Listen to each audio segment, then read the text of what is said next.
So the church that I talked about in the last video, where they used a space laser to praise God somehow and send their worship into the heavenlies, and they also use essential oils for praying for people so they can see the right way.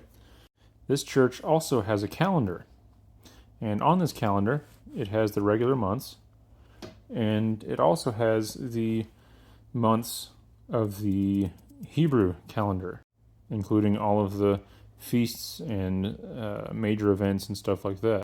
Now also, for each month of the Jewish calendar, it has a animal and a constellation, a sound, a frequency, you name it, and they've got one of everything for that month.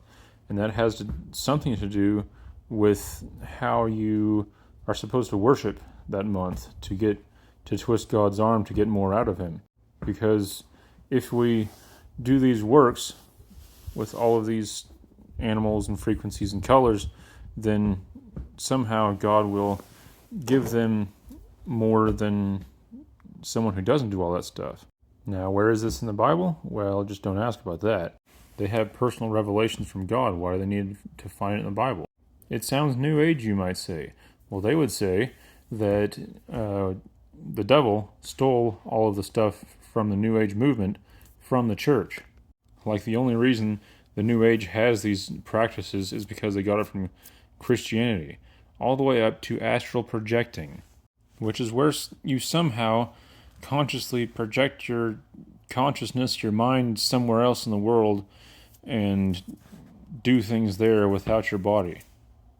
You know, this might sound like, well, it's just crazy stuff from a random charismatic place, and you would be right, but it's also linked with a church that I used to go to that was Assemblies of God.